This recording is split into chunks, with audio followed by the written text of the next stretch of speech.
ভদ্রলোককে মাস্টার খুব ভালোভাবেই চেনেন। আজ কলকাতায় আসার প্রধান কারণ তার কাছে কিছু কাগজপত্র জমা দেওয়া আর তার সাথে একটা ছুটির আবেদন করা। সমস্ত কাজ গুছিয়ে নিয়ে এসেছে মাস্টার।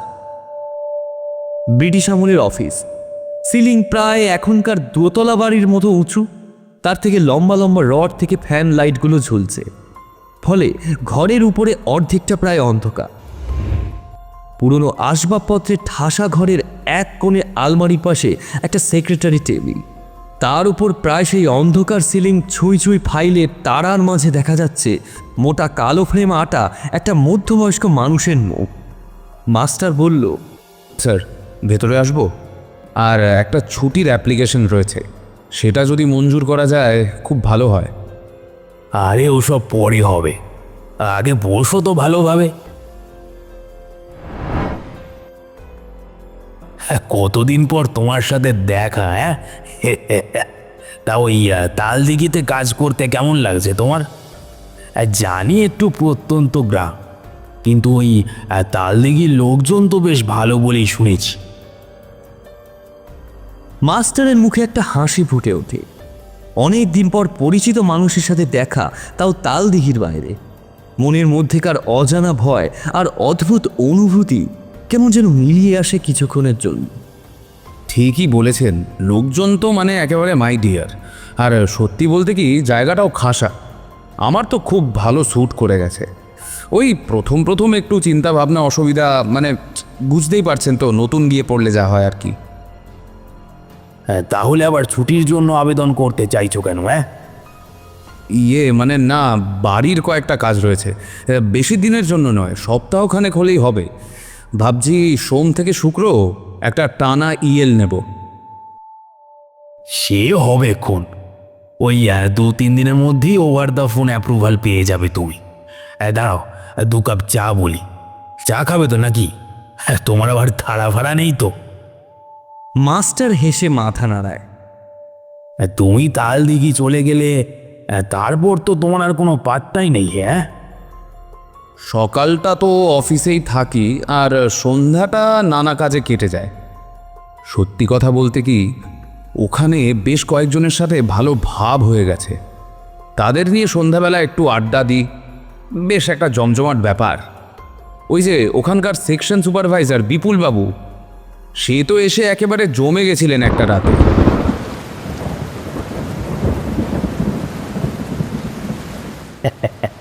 বাহ বাহ, বেশ ভালো বেশ ভালো। বলে বিয়ার একটা ডেকে 2 কাপ চায়ের অর্ডার দিয়ে সামনের ফাইলটা খুলে সেটাতে চোখ বুলিয়ে নিয়ে এক পাশে সরিয়ে রেখে বললেন, মেয়েটার বিয়ে ঠিক হলো বুঝলে।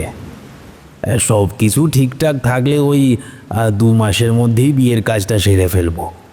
তোমায় কিন্তু আসতেই হবে, কোনো কথা শুনবো না তখন।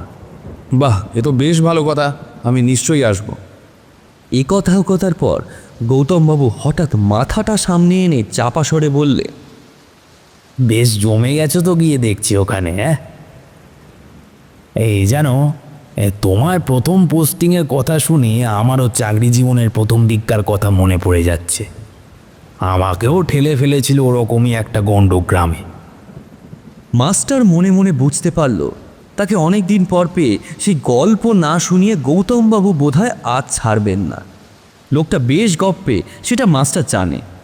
কিন্তু এদিকে দুর্যোগের দিন, বাইরে এখনও বৃষ্টি পড়ছে, কিন্তু গৌতমবাবুর মাথার মধ্যে যে গল্পের পোকা নাড়া দিয়ে উঠেছে সেটা শান্ত না হওয়া পর্যন্ত আজ বোধহয় নিস্তার নেই। তাও একটা দুর্বল প্রচেষ্টা।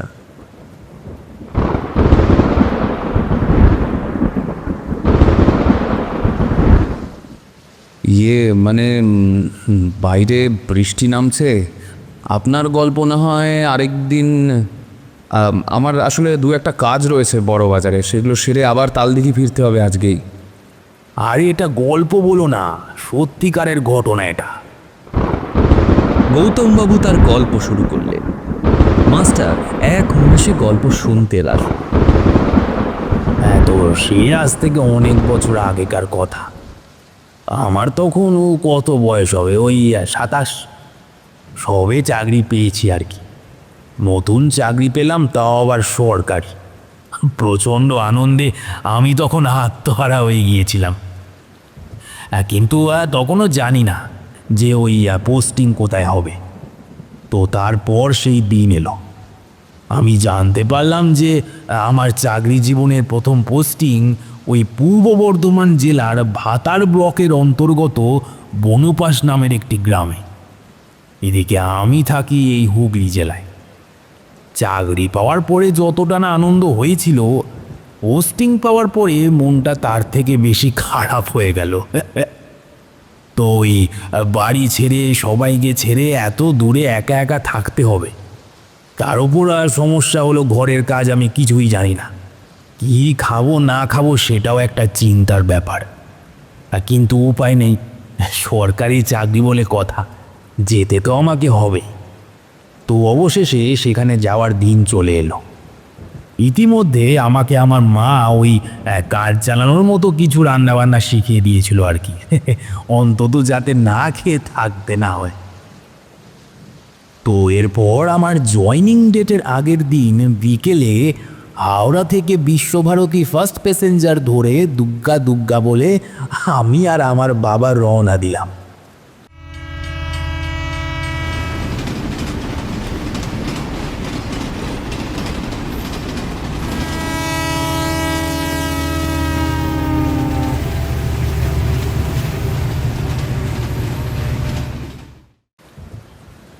তখন ওই কত সন্ধে 7টা, 7:30 হবে।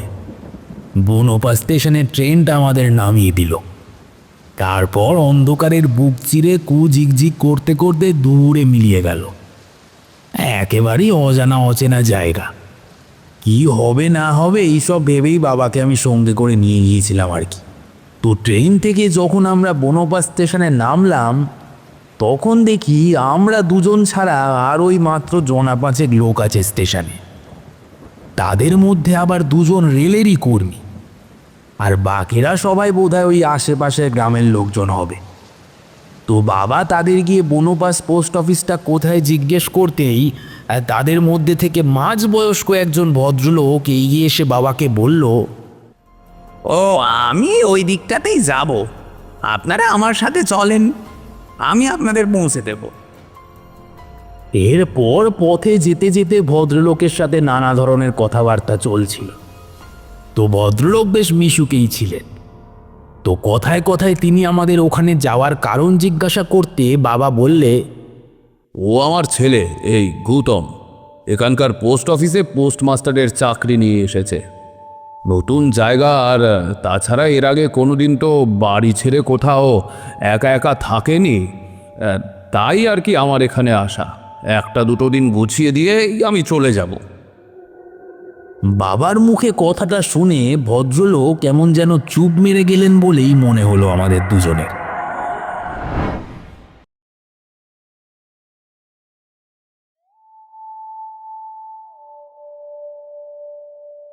প্রায় ঘন্টাখানেক গ্রামের কাঁচা রাস্তা, খেলার মাঠ, পুকুর পাড়, তালতলা এসব পেরিয়ে শেষমেশ গন্তব্যে পৌঁছে গেলাম।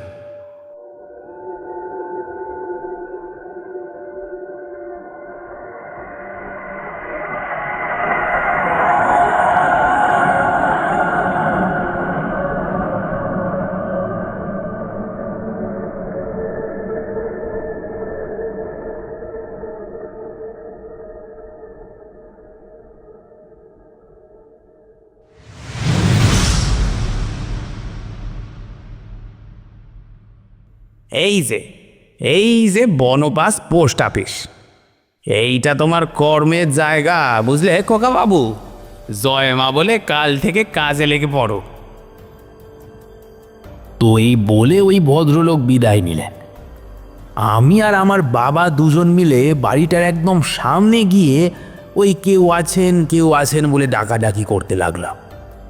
কিছুক্ষণ পরে বাড়ির পেছন দিকের দরজা খুলে হ্যারিকেন হাতে একজন বছর 50-এর লোক দৌড়ে বেরিয়ে এসে বলল, সাহেব আপনি এসে গেছেন, আমি পঞ্চানন, এখানকার কেয়ারটেকার। আসুন আপনারা আমার সাথেই আসুন। তো এই বলে আমাদেরকে তার পেছন পেছন আসতে ইশারা করলো পঞ্চানন। পোস্ট অফিসের পেছনে পোস্টমাস্টারের থাকার জন্য কোয়ার্টার রয়েছে। কোয়ার্টার বলতে তোমার ওই একটা ছোট ঘর, এক ফালি বারান্দা, একটা রান্নাঘর, একটা বাথরুম আর সামনে ঘেরা দেওয়া এক ফালি জায়গা, ব্যাস। আর কোয়ার্টারের গা ঘেঁষে একটা প্রকাণ্ড বড় কদম গাছ ছাতার মতো পুরো কোয়ার্টারের ওপর ছেয়ে রয়েছে যেন। গাছটাকে দেখে বেশ পুরনো বলেই মনে হচ্ছিল। জায়গাটার কেমন যেন একটা গা ছমছমে করা পরিবেশ।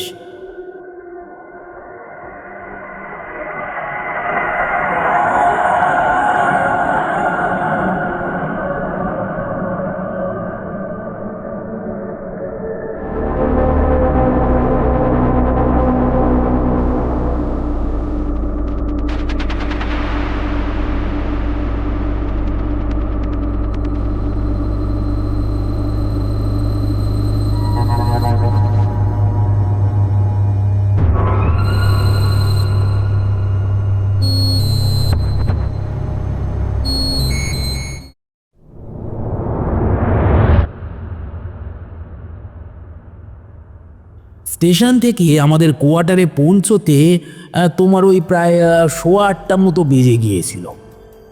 চারদিকটা বেশ অন্ধকার।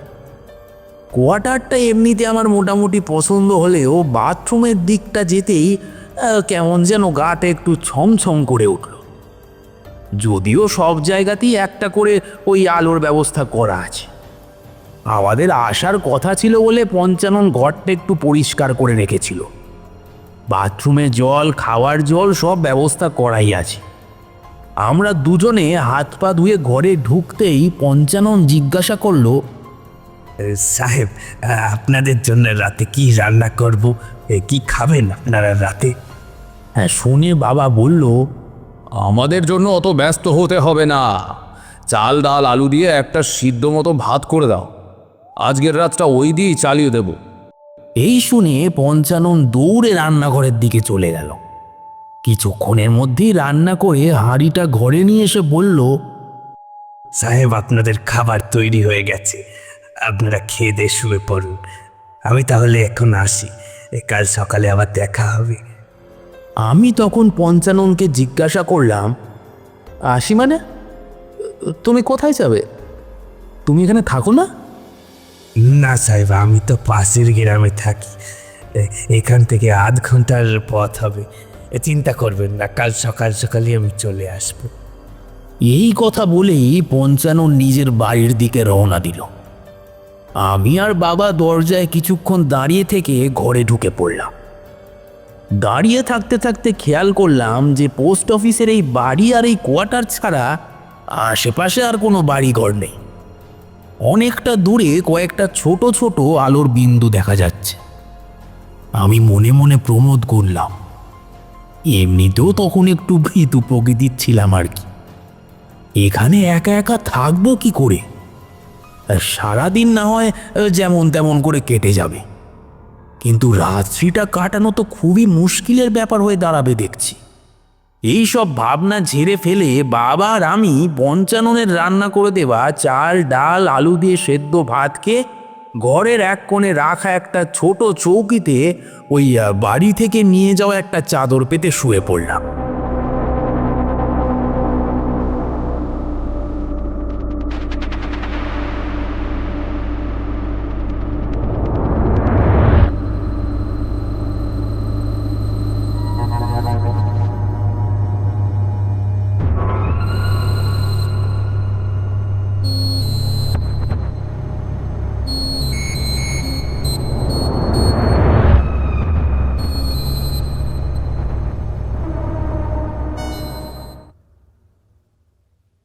সেই রাতটা তো নির্বিঘ্নেই কেটে গেল। পরের দিন সকাল হতেই পঞ্চানন হাজির। চা খেতে খেতে বাবা যখন তাকে জিজ্ঞাসা করে সব জেনে নিচ্ছিল, তখন পঞ্চানন বলল, বাবু, আপনি এসব নিয়ে একদম চিন্তা করবেন না।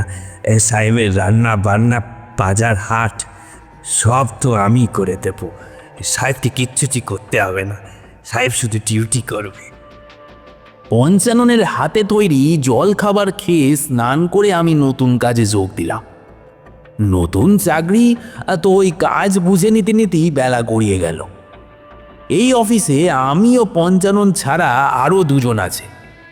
তারা হলেন নন্দ ক্লার্ক ও ভোলা পিওন। বিকেলবেলা অফিস ছুটির পর নন্দ ও ভোলা যে যার বাড়ি চলে গেল।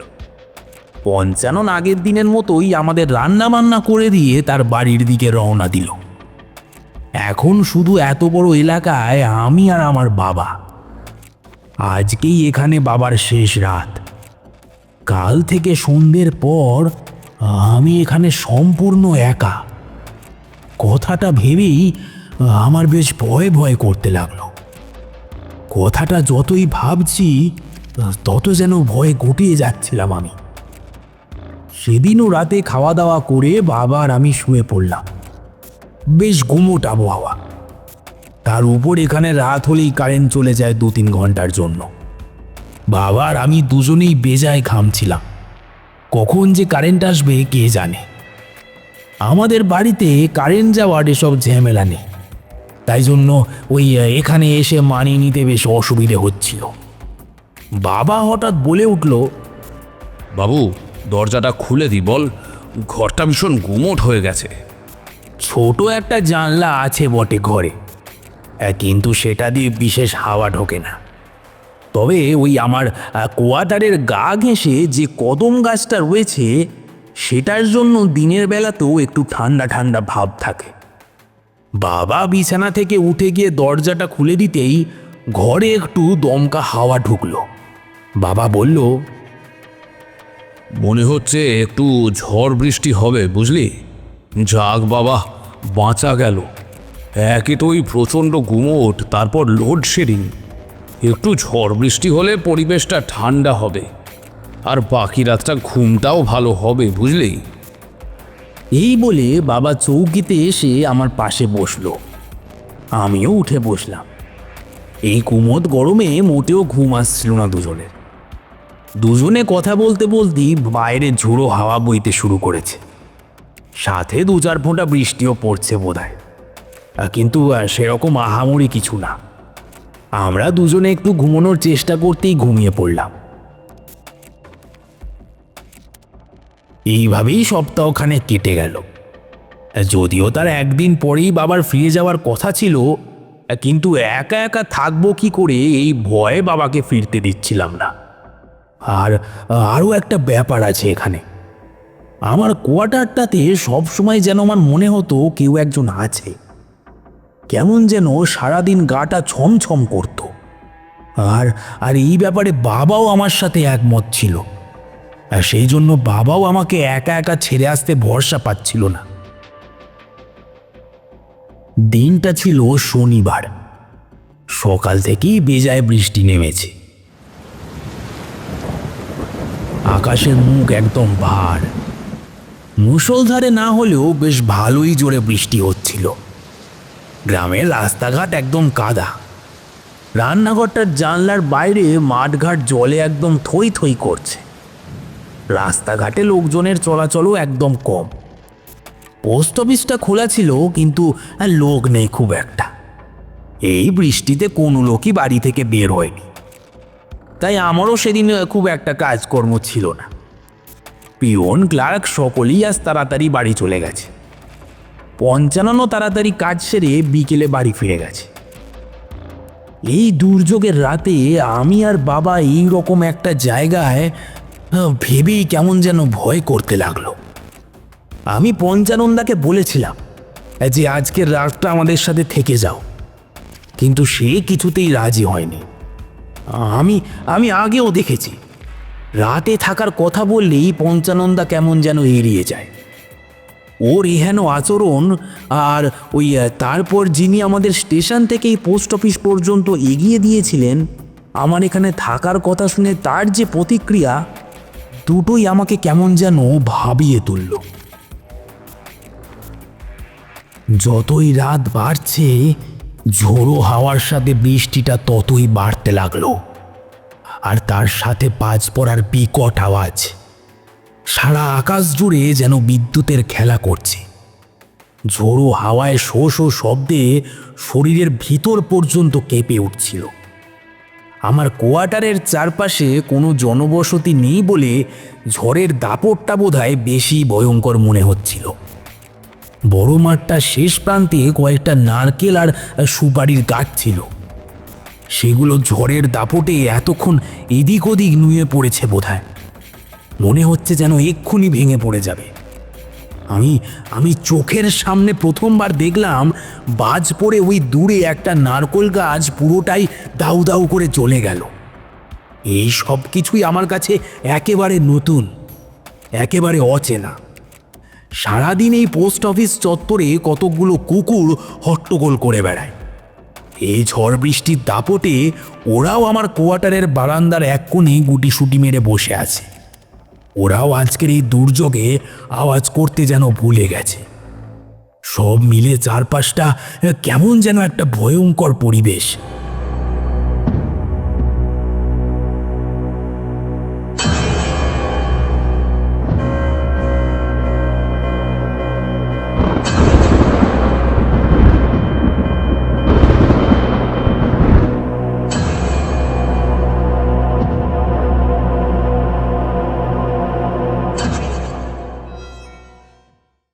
বাবু, চল আমরা তাড়াতাড়ি খেয়ে দিয়ে শুয়ে পড়ি। এই দুর্যোগ এখনই কমবে না।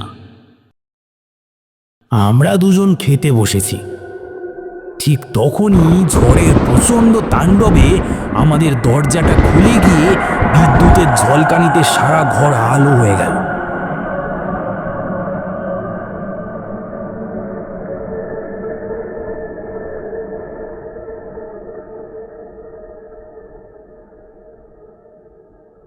দৌড়ে গিয়ে দরজাটা বন্ধ করে এসে কোনো রকমে দুজনে খাওয়া শেষ করলাম। মুখ হাত ধুতে যখন বাথরুমে গেছি তখন আবার মনে হতে লাগলো আমি যেন কারোর উপস্থিতি টের পাচ্ছি। গাটা বারবার শিউরে উঠতে লাগলো অস্বস্তিকর ভাবে। আমি বাবাকে ডেকে দাঁড়াতে বললাম। বাথরুমে ঢুকতে যাব মনে হলো বাথরুমের দরজার পাশে অন্ধকার জায়গাটাতে কেউ যেন একটা দাঁড়িয়ে আছে।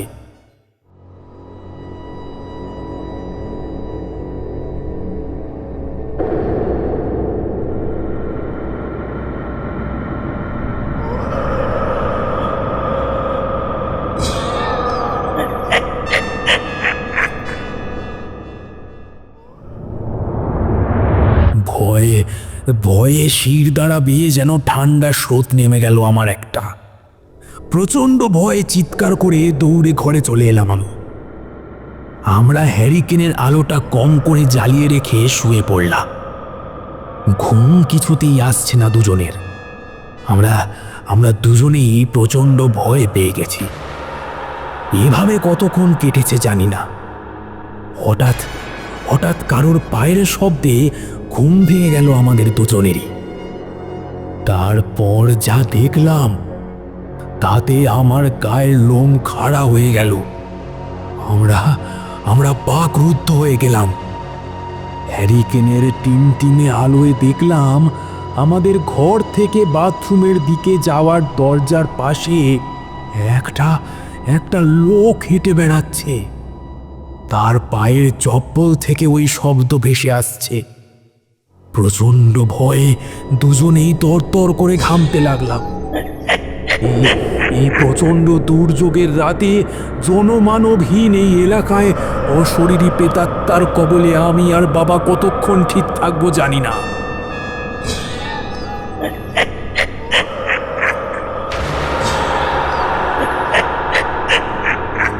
সে আমাদের দিকে ফিরে তাকালো। তার চোখগুলো জল জল করছে। হ্যারিকেনের আলোয় মুখের ভেতর ফলার মতো দাঁতগুলো চকচক করছে। আমরা দুজনেই ভয়ে জ্ঞান হারালাম। যখন জ্ঞান ফিরল দেখলাম পঞ্চানন, নন্দ ক্লার্ক এবং গ্রামের কিছু লোক আমাদের চৌকির পাশে দাঁড়িয়ে আছে। আমি কালই এখান থেকে চলে যাব। এখানে আর চাকরি করব না। চাকরি করব না বললেই হবে? কাল সকাল হোক, একটা অন্য ব্যবস্থা করতে হবে। এই কোয়ার্টারে আর থাকা যাবে না, গ্রামেরই কোথাও একটা ব্যবস্থা করতে হবে। গত রাতের প্রচণ্ড দুর্যোগের পর আজ প্রকৃতি কিছুটা শান্ত, কিন্তু কিন্তু একটা অস্বস্তিকর পরিবেশ যেন চারপাশে বিরাজ করছে। চারদিক কেমন যেন থম মেরে গেছে, ভয়টা যেন কিছুতেই কাটছে না। না, এ আর সহ্য করা যাচ্ছে না। আমরা আমাদের সমস্ত জিনিসপত্র নিয়ে পঞ্চাননের বাড়িতে গিয়ে উঠলাম। সেখানে গিয়ে পঞ্চানন এবং আরও কয়েকজন গ্রামবাসীর মুখে এই কোয়ার্টারের ব্যাপারে অনেক কিছু শুনলাম। মুখে একটা থমথমে ভাব নিয়ে পঞ্চানন বলেছিল, আপনার অনেক আগে এই পোস্ট অফিসে একজন পোস্টমাস্টার এসেছে। এক ঝড় জলের রাত্রে ওই কোয়ার্টারের বাথরুমেই সাপের কামড়ে মারা যায়, অকাল মৃত্যু। ঠিক মতন শ্রাদ্ধ শান্তি হয়েছে কিনা সে ব্যাপারে কেউ ঠিকঠাক জানে না, কিন্তু ওই দুর্ঘটনার পর থেকেই ওই কোয়ার্টারের আশেপাশে এখানকার মানুষজন একটা ছায়া মূর্তিকে ঘোরাঘুরি করতে দেখতে পায়। আচ্ছা, কাণ্ডজ্ঞান তো তোমার, আমাদের এসব আগে বলনি কেন তুমি? ভেবেছিলাম যদি আর কিছু না হয়, আচ্ছা বললে আপনারা যদি ভয় ডর পান, তাই কিছু বলিনি। তবে এরপর ওখানকার মানুষদের সহায়তায় আমার গ্রামে একটা থাকার ব্যবস্থা হয়ে যায়। বাবাও আমাকে ওখানে রেখে নিশ্চিন্তে বাড়ি ফিরে আসে। এরপর আরো 4 বছর আমি ওই পোস্ট অফিসে ছিলাম, জানো। কিন্তু ওই কোয়ার্টারের দিকে ভুলেও আর পা মারাইনি। শুধু আমি কেন, আমার সাথে ঘটে যাওয়া ওই ঘটনা গ্রামে চাউর হয়ে যাওয়ার পর থেকে কেউই আর সেদিকে পা মারায়নি। পরে অবশ্য শুনেছিলাম যে সরকার থেকে ওই কোয়ার্টারটা ভেঙে ওখানে একটা মন্দির করে দেওয়া হয়েছে, আর পোস্টমাস্টারের কোয়ার্টার হিসাবে পোস্ট অফিসের দোতলাটা তৈরি করে দেওয়া হয়েছে। আর গ্রামের লোকেরা মিলে ওই পোস্টমাস্টারের নামে গয়ায় পিণ্ডদান করে জায়গাটাকে সাপমুক্ত করেছে। গল্প শেষ হতে গৌতমবাবু চোখ ছোট ছোট করে বললেন, কেমন লাগলো আমার প্রথম পোস্টিংয়ের অভিজ্ঞতা? হ্যাঁ, তুমি তো আবার এসব বিশ্বাস করো না নাকি? এইসব বিষয় বিশ্বাস অবিশ্বাস নিয়ে মাথা ঘামানোর দিন আজ মাস্টারের কাছে অতীত। কথাটা বলে সে নিজের মনেই একটু হাসল। মাস্টার বলল, এতদিন পর্যন্ত এসব বিশ্বাস করতাম না, তবে এখন আমার নিজেরও মনে হয় যে এই দুনিয়ায় এমন কিছু অলৌকিক ঘটনা মাঝে মাঝে ঘটে যায় যার কোনো ব্যাখ্যা সত্যি আমাদের কাছে নেই। গৌতমবাবু টেবিলের উপর একটা চাপড় মেরে সোল্লাসে বলে উঠলেন, এই তো লাইনে এসো বাছাধন। এই কি ব্যাপার বলো তো, তালদিঘিতে ভূত দেখলে নাকি তুমি? কি যে দেখেছি তা বলে বোঝাতে পারবো না, তবে অন্য কোনো দিন এলে আপনার সাথে এই বিষয় নিয়ে ভালোভাবে কথা বলা যাবে। আজ উঠি, বৃষ্টিটা একটু ধরেছে, কয়েকটা কাজ আছে, সেরে আবার ফিরে যেতে হবে। হ্যাঁ ঠিক আছে, না না বেরিয়ে পড়ো। আমি আবার দেখি ওই ফেরার সময় কত জল জমে। যা বৃষ্টি হচ্ছে, আজ মনে হয় ডুবাবে।